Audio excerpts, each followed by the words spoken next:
Começa aqui o Pod Mais Empresas, o podcast corporativo que vai trazer para você gestão, inovação e sustentabilidade. No podcast de hoje nós temos uma boa surpresa, que é um case para falar de plásticos, sacolinhas plásticas, de orientação e de sustentabilidade naturalmente. Até porque isso é que engloba tudo. O podcast Empresas, ele tem apoio da Turnit Brasil e Jornal Empresas e Negócios. Conosco hoje, Gisele Barbin. Gisele, muito obrigado pela sua presença aqui. Eu que agradeço a oportunidade, Nelson. A Gisele é gerente comercial da Extrusa Pak, uma fabricante gigante de embalagens plásticas no Brasil. A Gisele, mais do que técnica competente no assunto, ela é uma líder de equipe, ela comanda um time de 50 pessoas. Começar com essa pergunta, como é que é comandar 50 pessoas? Como é que é esse seu dia a dia, como é que você sente a resposta à sua liderança? Quais são os seus grandes desafios diários? Sim, é prazeroso, né? Eu posso dizer que é desafiador, porque essa palavra é muito comum, mas é bastante prazeroso, porque é um time que foi bem treinado e hoje eu costumo dizer que eles são autossuficientes, né?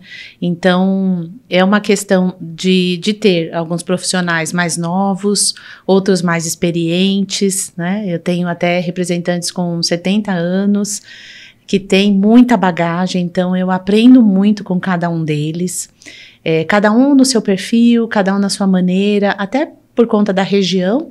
Hoje nós atendemos todo o Brasil, mas com representantes em 14 estados. E essa diferenciação que você tem de lidar com, por exemplo, pessoal de norte, nordeste, sul, sudeste, é diferente ou vocês têm um relacionamento padrão? É diferente, né? Cada região tem a sua particularidade. E até o perfil dos representantes, né? Eu tenho representantes no Rio Grande do Sul, por exemplo, né? Inclusive que estão sofrendo aí nesse momento, que eles são mais centrados, são mais sérios, né? E eu tenho representantes no Nordeste que são bastante despachados. Então, a gente vê até a questão do cliente, como ele enxerga, né, os profissionais. Você tem algumas particularidades mesmo, né, tanto dos clientes dos representantes. E eu conhecendo, né, eu indo a campo, conhecendo esses perfis, fica mais fácil. Então, eu respeito muito cada maneira deles, né? E não coloco um padrão. Você conhece todos pessoalmente? Sim, de muitos anos, inclusive, né? Eu creio que tem uma equipe nova entrando agora, que não está nessa conta dos 50, né? Vai ampliar. Essa equipe eu estou começando a conhecer agora. Com quem você acha mais fácil lidar? Com o pessoal que é mais despachado ou com o pessoal que é mais introspectivo, mais sério? Olha, é uma pergunta difícil. Eu sei, por isso que eu fiz. Eu acho que essa resposta é boa. Eu vejo que o despachado, sem dúvida nenhuma, mas muitas vezes eles também não te ouvem, né? Então, assim, eles não param muito para ouvir, né? Eles... Tem vantagens e desvantagens. Eu vejo que tem perfis, né? E realmente, eu creio que pela questão da idade, acho que é mais desafiador, mas colocando respeito, né? Como eu disse. Você lida com faixa etárias bem diversas, né? Sim, eu tenho desde novinhos, né? Na faixa aí de 30 anos, né? Até os 70, como eu disse. Então, tem representantes que estão comigo há mais de 20 anos. Eu tenho 20 anos de Extrusa, aí eu já vim de uma outra empresa e eu trouxe parte da equipe e eles vieram comigo, né? Então, assim, vieram confiando mesmo e eu acho que o resultado... Quer dizer, você tem uma liderança forte, né? Sim, eu digo que eu tenho amigos, né? Eu realmente consegui conquistar. Eu acho que liderança a gente não impõe, a gente conquista. E justamente ouvindo e brigando também, né? Quando é necessário. Mas brigando com com coerência, né? Realmente, se você tem razão, você explicando bem, colocando de uma maneira adequada, você consegue convencer, né? A gente falou de 50 pessoas na sua equipe. Naturalmente, a empresa é maior. Ela tem mais de 700 funcionários, não é isso? Sim, diretos. Porque a Isuzu ela tem 9 unidades de fábrica, tem o centro logístico, que é necessário para reunir esses materiais, e uma transportadora própria. Realmente, prosperar é isso, né? Prosperar é você divulgar, você compartilhar, e muitos terceiros acabam entrando, desde motoristas até o pessoal do time de marketing, né? Então, realmente gera muito emprego. Ela fez um investimento grande, a empresa agora em Manaus, não é isso? Sim, a planta de Manaus foi um investimento de 20 milhões de reais, e a gente pretende ampliar. Nós sofremos um pouco com a seca o ano passado, porque ficou realmente restrito, né, a planta, a gente ficou impedido de receber matéria-prima e de enviar, mas graças às unidades de São Paulo, nós conseguimos aí abastecer, né? Sofremos um pouco, né? Claro, tivemos que trabalhar em regime de hora extra, direto, né? No final do ano, mas nós não deixamos ninguém sem produto. E agora tem um anúncio de uma nova seca, né? Mais drástica ainda do que o ano passado. A Fiesp lá nos chamou, né? Chamou as indústrias, até para a gente se preparar. E aí, dessa forma, a gente adiou um pouquinho uns investimentos lá, porque realmente fica com essa possibilidade, né, de atrapalhar o abastecimento. Vamos falar de sacolas plásticas, que esse é o grande negócio da Extrusa, não é isso? Sacola plástica é a nossa maior produção. Ela, apesar de ser reutilizada como saco para lixo, nós também comercializamos sacos para lixo, né? Então, também. Realmente, né, 90% das pessoas reutilizam as sacolinhas, né?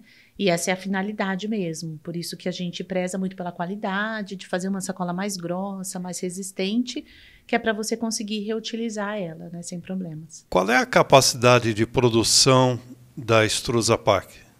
No ano, 36 mil toneladas. Só de sacola são 20 mil toneladas por ano. E no caso de market share, quanto que vocês têm de participação de mercado? Porque vocês são uma das grandes do mercado, né? É que existem muitas indústrias, né? Mas bem pulverizado esse setor, né? Tem mais de 10 indústrias grandes. Nós somos uma das maiores, mas pelo número que eu estimo, é cerca de 20% de share no mercado. E é um número altíssimo, né? Por uma situação tão pulverizada. Vocês fornecem direto para empresas, para consumidor? Como é que é o processo? Nós temos lojas próprias, né? Então, que atende o consumidor final na ponta, mas nós temos um foco principal no varejo e no atacarejo hoje. Então, como eu disse, a Isuzu atende o Brasil todo. Então, estamos aí espalhados com diversas lojas do varejo. A questão de matéria-prima é fácil? Você tem um fluxo o ano inteiro? Você pode ter alguma situação variável, alguma sazonalidade? Como é que é isso? A matéria-prima hoje é muito importado, né? Então, desde a pandemia, abriu-se essa possibilidade, né? Antigamente, a Braskem, né, que é a única petroquímica no Brasil, ela detinha aí todo o mercado brasileiro. E quando veio a pandemia, acabou abrindo esse canal, porque faltou material, né, na Braskem. Para a Extrusa, não, porque nós tínhamos uma cota, então eles respeitaram, abasteceram 70% da nossa cota, mas esses 30% a gente teve que buscar fora. E assim aconteceu com outras indústrias. Com isso, começou, né, vir muito material importado, e até por conta de nós termos a planta em Manaus, fica mais fácil, né, a gente trazer dos Estados Unidos. E agora a Braskem, ela está com uma certa dificuldade. Entra pela Zona Franca, seria? Isso mesmo. Aí você tem redução de taxas, etc. O motivo de estarmos em Manaus é esse, né? Muitas empresas estavam lá. O incentivo, né? Exato, porque realmente no Brasil tem muita diferença, né? De estados, né? Então a gente buscou lá porque é a Zona Franca, então a gente acaba ficando com os créditos, né? Dos impostos. Então, como muitos concorrentes estavam lá, a gente também precisou estar. Mas não é fácil ter uma planta distante, né, ter que administrar dessa forma. Então, cada um dos diretores revezam, né, e vão lá. A gente tem um gerente que foi treinado aqui, foi para lá, mas não é fácil. Realmente seria melhor que tivesse tudo num polo único e tudo mais, né? Simplificaria, né? Sim. Vocês importam dos Estados Unidos, você falou, Sim, e de outros países também? Sim, temos de outros países, né? Pelo menos 4 petroquímicas, né, nos fornecem. E agora a Braskem, ela parou a planta, né, no Rio Grande do Sul. Então, com certeza, se estivéssemos só na mão da Braskem, nós teríamos problema de abastecimento. Mas vocês não vão ter esse problema porque já tem contrato Sim. de compra com o Sim, exterior. Nós temos. Então, hoje a gente até tem estoque, né, de matéria-prima, depois do que aconteceu no fim do ano, que ficou mais restrito, nós aumentamos significativamente os estoques. A qualidade da matéria-prima brasileira para essa importada tem diferença? Tem sim, né? Depende da petroquímica. Tem alguns que têm processo a gás, outros o processo da nafta, mas a gente já fez essa escolha. A gente já testou muitos materiais, né? Obviamente que sem compra de volume, mas a gente foi comprando para testar e agora a gente já tem as petroquímicas com melhor qualidade. E sim, existem boas O preço é competitivo? Hoje lá fora está mais competitivo do que comprar internamente. Ah, é? Sim. Existe, inclusive, uma pressão, né, para aumento do imposto de importação, que é para se tornar mais próximo do mercado interno. Mas a indústria, né, ela está unida junto com a Biplast, né, que é a Associação Brasileira da Indústria Plástica, para que isso não ocorra, para que tenha o livre comércio, né, porque se é uma situação aqui da petroquímica brasileira, ela precisa buscar competitividade, não bloquear a entrada do material do exterior, né? A questão das sacolinhas que já foram colocadas como as vilãs do meio ambiente por alguns setores, algumas pessoas bem falantes, foi superado isso? Como é que vocês lidam com essa questão de imagem, de reputação, de vocês produzirem alguma coisa que é de uso geral, porque todo mundo acaba se beneficiando do uso de sacolinhas em supermercado? Como é que vocês lidam com essa questão de rejeição, de críticas, que diminuíram bastante, evidentemente, mas ainda vez ou outra alguém fala, não, temos que proibir sacolinha, vamos acabar com isso, vamos fazer só papel, caixa de papelão, não sei o que, não sei o que, não sei o que lá. Uhum. Como é que é isso para vocês internamente? Primeiro, atrapalha bastante, porque a gente fica sem ânimo, né, de fazer grandes investimentos na planta de sacolas plásticas. Hoje a gente amplia, por exemplo, a fábrica de saco para lixo, mas não a de sacolas plásticas. Mas, de qualquer forma, a gente vem encabeçando aí. Hoje eu sou diretora da ONG Cidade Verde, em Guarulhos. Ah, tá. E nós estamos encabeçando a questão da reciclagem, né? Então, em abril do ano passado, foi aprovado usar o plástico pós-consumo, que nós chamamos de PCR, que é um material reciclado que nós coletamos das cooperativas. Hoje a Isusa recebe de 10 cooperativas, né? Vocês trabalham direto com essas cooperativas? Sim, nós compramos diretamente dessas cooperativas lá de Guarulhos? em Guarulhos, isso. Nós realmente adquirimos essas aparas e a gente hoje utiliza nos sacos para lixo e também temos projeto para utilizar nas sacolas, porque a norma, em abril do ano passado, permitiu, né? Então, esse é um conceito de você utilizar a sacola com material reciclado, porque assim é um ciclo, você fecha o ciclo da economia circular. Então, hoje a Isusa tem encabeçado isso para trabalhar com esse produto sustentável. Além desses, nós também trabalhamos com outras tecnologias, como sacola biodegradável compostável, que vira adubo. Então, isso é uma escolha do próprio consumidor, né? Do próprio varejo. E o custo disso daí? O custo de você fazer uma sacola nova e uma sacola reciclável? Hoje ele empata, porque por mais que o material reciclado possa custar um pouco menos do que a matéria-prima, né, virgem, a gente precisa ainda passar pelo processamento, né? Então a gente precisa lavar, nós temos uma unidade de lavagem, de reciclagem, E depois providenciar, né, fazer o grão. Nós costumamos dizer que a gente tem uma petroquímica na extrusa, né? Porque a gente faz esse grão. Mas existem, né, projetos de leis que estão para dar incentivos fiscais, né? Porque senão você... Para baratear o seu custo de produção, né? Sim, porque você acaba pagando imposto 2 vezes, né? Tá em duplicidade. Porque você já pagou pelo material novo, os impostos ali na matéria-prima nova, e aí você vai pagar novamente quando você fatura a sacola com esse material. Essa né? questão da bitributação no Brasil é um negócio Sim, sério, né? Mas o projeto foi aprovado agora, né? Então segue no Senado, então a gente está bastante animado com essa questão de incentivar a reciclagem. Até em 2021, né, teve aquela lei de incentivo para as reciclagens, hoje eles também negociam crédito de carbono, então além deles venderem as aparas, eles têm os créditos de carbono. Em Guarulhos, eles estão com um projeto de... A extrusa já trabalha com créditos de carbono? Não, a gente ainda não comercializa, mas a gente já está se acreditando, né? A gente só não comercializa ainda, né? Mas em Guarulhos tem projetos para ampliar isso, né? Tá.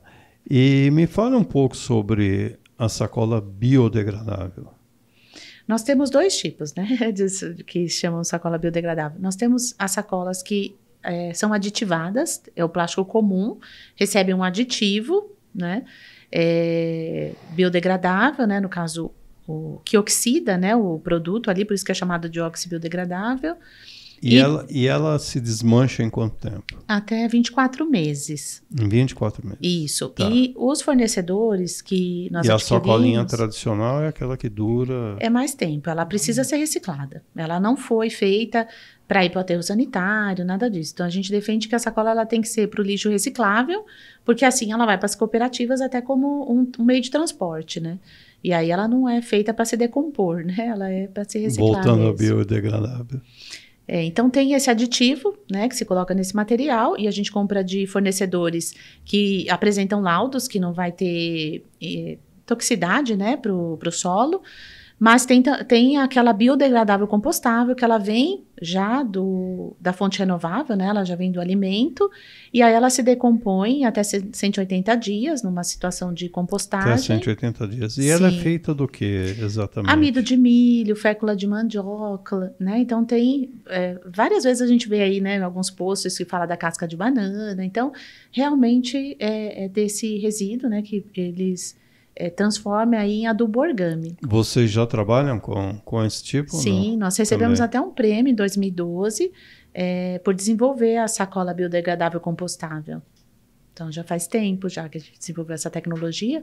E aí tem aqueles clientes, né, que tem um cunho mais sustentável, né, e aí a gente faz. Até saco para lixo agora, a gente chama de multiuso, porque ele vai servir para pia e banheiro, né, vai servir para a caca do cachorro, né, então, para pet. Então, ele vai se decompor junto com o resíduo orgânico. Ah, que maravilha. Sim. E como é que se identifica na embalagem? Ele tem algum símbolo? Ele tem algo escrito? Como é que funciona? Nós colocamos, né, de maneira bem destacada, biodegradável compostável, colocamos uma planta, mas o que difere é o código 7 da reciclagem, né, porque hoje os polietilenos, né, família de polietileno, eles têm, por exemplo, o polietileno de alta densidade, que é o material da sacola, é o triângulo com 2, o PET, né, tem também o triângulo dele, o PP, o triângulo 5, e aí para o compostável é o 7. Então, essa é a diferença. Elas chegam no supermercado, essas sacolinhas? Quando tem lei, né? Por força de lei, acaba indo. Então, por exemplo, em Brasília tem uma lei que pede sacola compostável. Então, os clientes que querem uma sacola descartável, eles precisam desse produto. Ou então, eles trabalham com uma sacola reutilizável, que é uma sacola mais grossa, mais resistente, que aí é com esse teor aí do reutilizável. E o custo disso para o consumidor é diferente? O compostável, evidentemente, ele custa um pouco mais, porque imagina uma tecnologia que em 180 dias... Né? E também ele pesa mais, né? Então, a espessura de um polietileno convencional normalmente é 20 micras. No compostável, para você conseguir tirar um filme, né, do alimento, tem que ser 40 micras. Então, isso dobra. Então, você tem um produto mais robusto, né? Estamos falando com Gisele Barbin, da Extrusa Pak. Vamos dar uma paradinha rapidinha, voltamos já já no segundo bloco. O portal Empresas e Negócios traz 45 mil oportunidades. E agora, 45.001. Tamo junto, Pode Mais. Siga-nos nas redes sociais. Voltamos ao segundo bloco, falando do trabalho da Extrusa Pak, uma das grandes fabricantes de plástico no país, que faz sacolinhas, sacos de lixo. E a Gisele Barbin, gerente comercial de lá, está nos contando com a extrema responsabilidade com que eles fazem esses processos. Me conte mais sobre as sacolinhas biodegradáveis e as outras também. Aonde que vocês estão trabalhando? Se é Brasil inteiro, se é por região, como é que está isso? Nós já trabalhamos o estado de São Paulo todo, né? Espírito Santo, Belo Horizonte, a capital, por conta de um termo de ajuste de conduta, né? Que foi uma vontade dessas associações de trabalharem com esse produto. O que acontece? Quando eles decidiram não ter sacolas plásticas, a Extrusa levou essa ideia de ter uma sacola biodegradável, compostável, que eles pudessem vender, pelo menos, porque às vezes o consumidor vem do trabalho, né, tá na rua, e aí ele não tem uma sacola retornável. Então ele vai deixar de fazer as compras dele, vai levar no saquinho de hortifruti, por exemplo, né? Não é a melhor saída. Então nós oferecemos, né? Então nessa época a Extrusa foi muito taxada até de apoiar, né? Mas a gente precisava buscar uma solução, porque senão não seria nada, né? E aí, com isso, se conheceu no Brasil o produto compostável, né? É claro, já existiam em outras embalagens, mas se popularizou. Depois disso, esse termo de ajuste de conduta caiu, né? E eles passaram a ter a sacola de fonte renovável, que é do polietileno da cana-de-açúcar. Então, foi um material que a Braskem desenvolveu e eles fizeram... Era o chamado plástico verde, isso, né? Isso, que tinha até a marca Imiguin, né? Nós ainda temos sacos para lixo com essa marca Imiguin, mas esse fabricante, até por conta da pirataria, porque aí muitas empresas colocavam o selo do Imiguin, mas não colocavam o polietileno. E como ele tem uma característica muito semelhante, não dava para se descobrir, né? A Extrusa sempre mandou as sacolas para fazer laudos, né? Nos Estados Unidos e tudo para garantir para os nossos clientes que eles tinham realmente o material. Mas aí o fabricante, a Braskem, resolveu pedir que tirassem, todos os transformadores de sacolas, tirassem o selo Imiguin. A Extrusa só continua utilizando, porque usando o saco para lixo a gente tem um contrato de uso da marca. Então, surgiram essas tecnologias para se vender sacola plástica nos supermercados, porque aí você tem, você vai vender a mesma sacolinha? Não, eu estou vendendo uma sacola que tem um material mais sustentável. Cada vez que você coloca alguma coisa a mais na sacola, o consumidor tem a percepção de que ele está comprando um outro produto, um produto diferenciado? Se você escrever na sacola, sim, né? Por exemplo, uma sacola que vai se degradar em menos tempo, o consumidor tem que saber, né? Então, como é norma constar a data de fabricação, se aquela sacola vai se decompor em 18 meses, então você sabe o tempo, né? Que ela vai ter a característica dela preservada. É bem interessante isso daí. Hoje em dia, inclusive, a sociedade, de uma maneira geral, ela está mais alerta, né? Essa questão ambiental e uma forma de favorecer mais o meio ambiente, né? Acho que todos estão preocupados, né, com as gerações seguintes.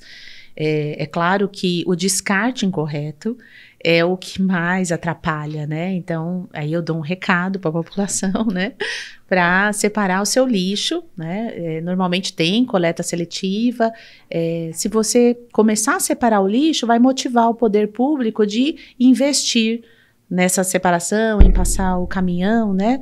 E fazer esse envio, né, para reciclagem, porque a reciclagem é o melhor caminho.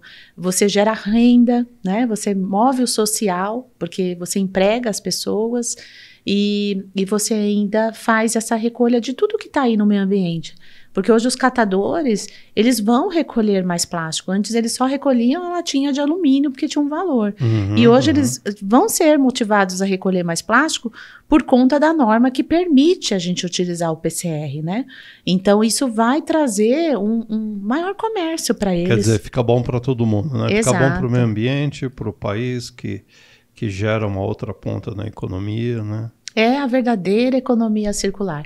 E aí tem espaço para tudo. Tem espaço para o biodegradável compostável, para o resíduo orgânico, tem espaço para todos os materiais reciclados, né?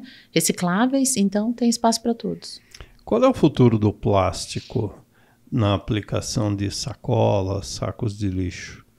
Você acha que ainda tem muita coisa por acontecer, tem muita pesquisa rolando?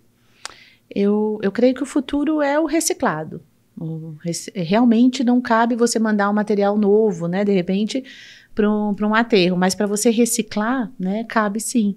Então, não existe outra situação. Por exemplo, você ter latas, voltar para aqueles anos, né, naqueles séculos anteriores, né, para você guardar o lixo, né, não tem como, traz doenças, né, aquele lixo aberto e tudo. Então, eu vejo que o saco para lixo é muito importante, né, até como a sacola também, porque aí ela acaba tendo mais utilização. A sacola, quando ela é vendida, por exemplo, na capital paulista, ela sai mais em conta do que um saco para lixo na gôndola, porque ela não tem praticamente o lucro, né, então não tem a embalagem, né? Então, se o consumidor fizer conta, ele vai ver que a sacola é o melhor saco para lixo que ele pode utilizar. Compensa mais. Compensa mais, sem dúvida. Isso não incomoda a companhia que fabrica, né?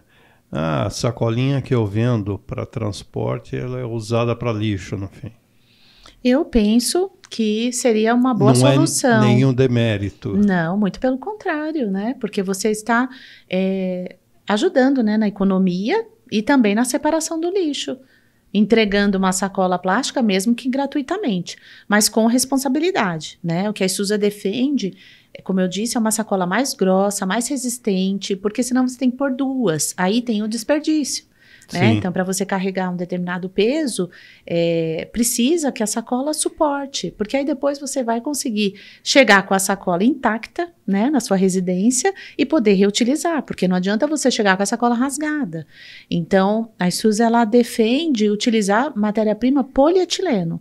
Hoje existem materiais que você pode misturar, né, como carbonato de cálcio, que é algo para colorir, né?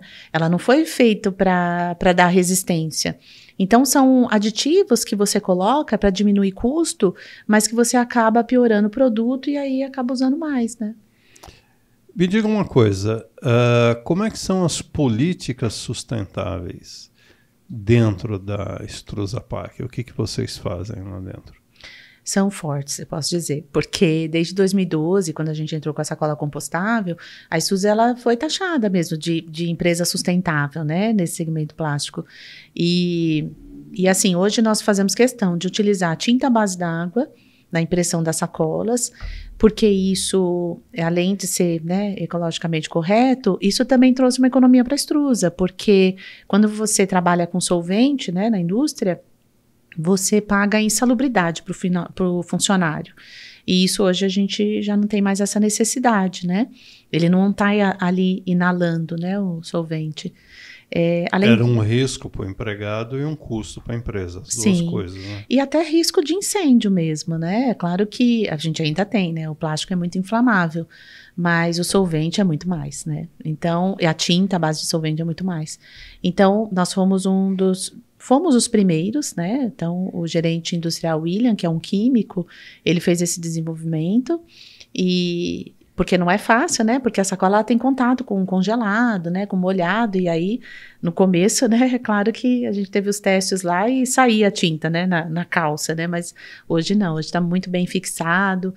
E além disso, nós temos a reciclagem. Então, nós temos uma reciclagem própria para as nossas aparas. Então, toda a apara que é gerada na indústria, no processo produtivo, nós reaproveitamos, e nós temos a reciclagem, que nós adquirimos essas aparas das cooperativas, para que a gente, além de utilizar as nossas aparas, não gerar resíduo, a gente ainda retira do meio ambiente.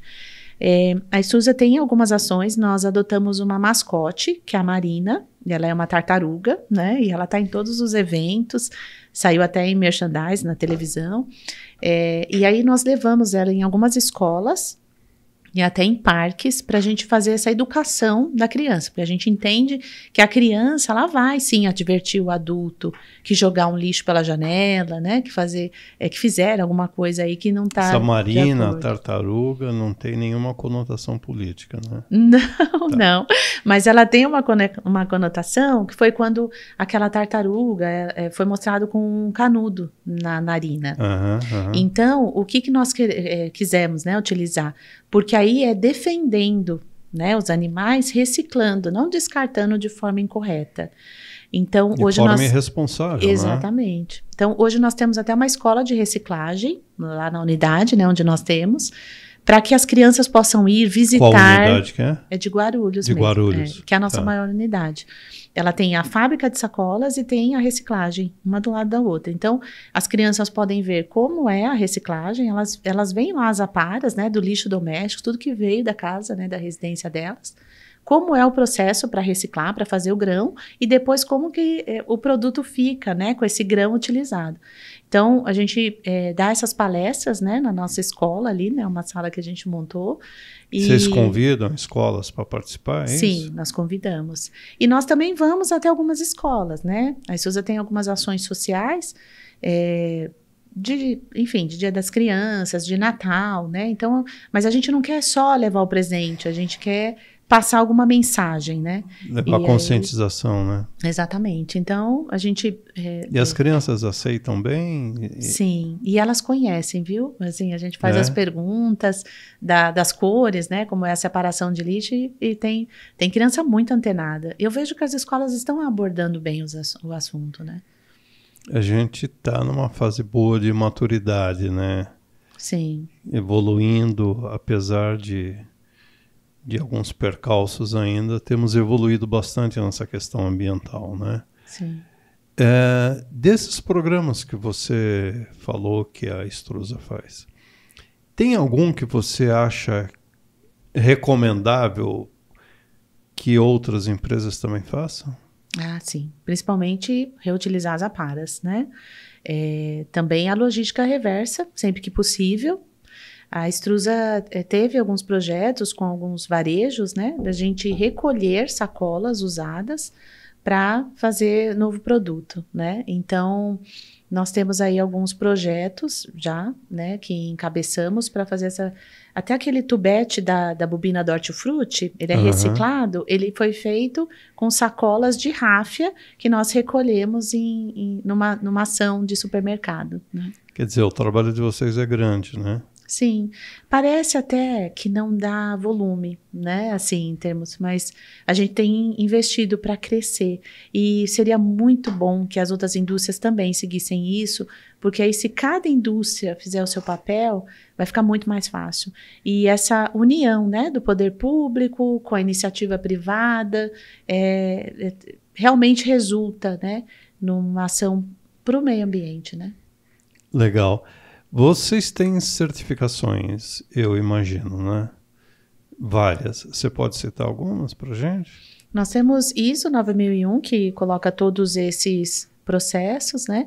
Nós temos uma indústria de papel, que tem o selo, né, FSC, e temos aí buscado também a questão do ISG, né? Então, nós estamos aí no processo também de adquirir, porque nós já fazemos, né, a governança, né? Já fazemos aí as ações sociais e também no meio ambiente, né?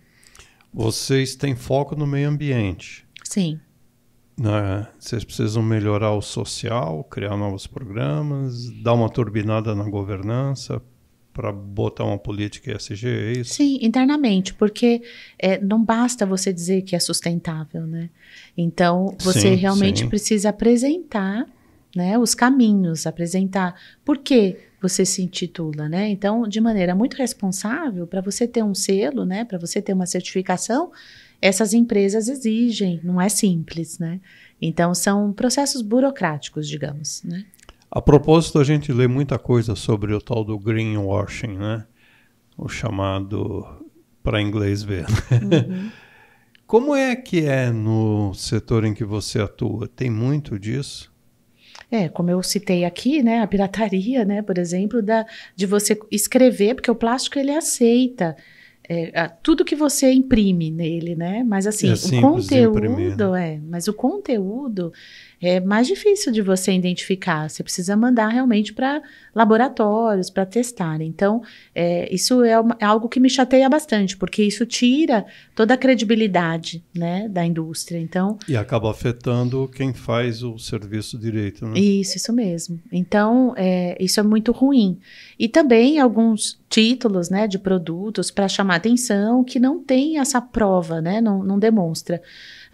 Por exemplo, nos nossos sacos para lixo, eu costumo citar o nome do fabricante. Então, se eu coloquei lá um aditivo para se degradar em menos tempo, ou se eu coloquei, por exemplo, a fonte renovável, eu coloco o selo do fabricante, eu nomeio o fabricante. Muitas vezes você quer ocultar, porque aí uma vez você usa de um, outra vez você usa do outro, né? Dependendo do custo. Mas não, a Estusa, ela mantém parcerias. Então, nós colocamos, a gente teve um projeto, na época do Covid, de um saco anti-Covid, né? Que era aditivo que você colocava e eliminava ali, né?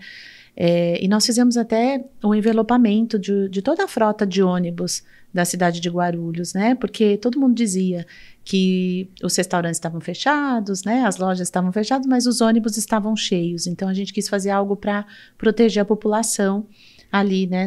No transporte público. E ali a gente divulgou, né? A tecnologia, que era D2P, né? Então, assim, os fabricantes vêm com a gente, né? Se eles inventaram a tecnologia, se eles foram os inovadores, né? A gente tem que nomeá-los também. Ah, bacana. Vocês, então, têm uma cadeia que funciona bem, né? A sua cadeia de fornecedores. Sim, eles são avaliados, né? Nós testamos e aí só então que a gente divulga, né? Só com os laudos, com os certificados é que a gente divulga. O que você vê para o futuro? Você disse que não tem como fugir do material reciclável, né? Não, essa é a economia circular, né? Então, é isso que a gente prega, né? A reutilização, que é os 3 R's: reduzir, reutilizar e reciclar. O país como um todo deveria entrar mais em campanhas ou o que a gente tem já é suficiente? Precisaria de mais campanhas, sem dúvida nenhuma. Talvez até quando o caminhão, né, do lixo reciclável passa, talvez distribuir um saco com uma coloração diferente, né, para que tenha essa separação do lixo doméstico. E agora também incentivar, né, as cooperativas de reciclagem, porque nós temos aí um número de 4% apenas, né, de reciclados, né, de material reciclado. A gente precisa muito subir esse número, né? Pois é, ficou muito foco em cima das latinhas de alumínio. Hoje me parece que a gente já chega a 100% de reciclagem, né, sim, do alumínio. Do alumínio Mas os outros materiais ainda, você começa a ver vidro, não sei o que lá, ainda falta bastante, né? Tem um espaço grande para crescer aí, né? E esse é o intuito da ONG Cidade Verde, né? Que a Estusapac apoia. Porque a gente quer trazer novas indústrias, né? Mais indústrias para a gente ter um pouco mais de força. Para implantar realmente a logística reversa, não só para o plástico, mas para todos os materiais, né? Por exemplo, a gente sabe que tem um número de sofás que são muito descartados, e ele faz muito mal para o aterro sanitário. É um absurdo isso. Além dele ser muito volumoso, né, para o transporte, né, para a coleta, quando chega nos PEVs ou no aterro, ele acaba dando movimentação de solo. Então, realmente a gente precisa buscar uma solução. É pernicioso em vários aspectos, né? Então, assim, não é só o plástico que polui, né? É o descarte incorreto, né? Então, o descarte incorreto de qualquer produto, ele realmente... Então, a indústria, ela precisa ser corresponsável com a logística reversa. Esse é o caminho, no meu ver. É isso aí. Então, boa sorte para vocês, boa sorte para todos nós, porque afinal estamos no mesmo planeta, né? Sim, eu agradeço muito a oportunidade, né, de falar um pouco da Estrusa, falar um pouco dos projetos. Agradeço muito e a gente vai multiplicar aí, né, esse podcast e tantos outros, né? Que maravilha. E oportunamente a gente pode voltar ao assunto com temas que se originam dessa nossa primeira conversa. Sim, você viu que tem muito assunto, né? Bastante. Falamos com Gisele Barbim, da Extrusa PAC, a quem agradecemos bastante a presença aqui. Obrigado, Gisele. Obrigada a todos vocês. O Pode Mais Empresas tem mais conteúdo para você. Fique ligado nas nossas chamadas e os nossos cortes. Até mais.